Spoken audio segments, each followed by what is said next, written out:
Hello everyone, welcome to my channel and thanks for tuning in.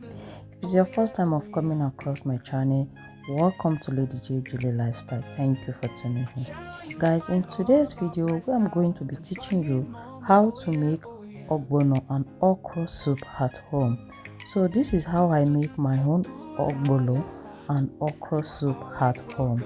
So guys, please stay tuned. All you have to do is to go ahead, blend your ogbono and also grate or slice your okra.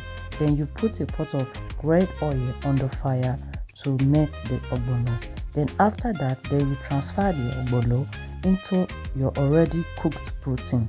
So feel free to use any protein of your choice. Then you go ahead and add any ingredient of your choice. For me, I make use of maggi, salt, pepper, crayfish and blended fish, and as well I used some stockfish. Okay, so after mixing together, then you go ahead and add your okra and some vegetable if you desire.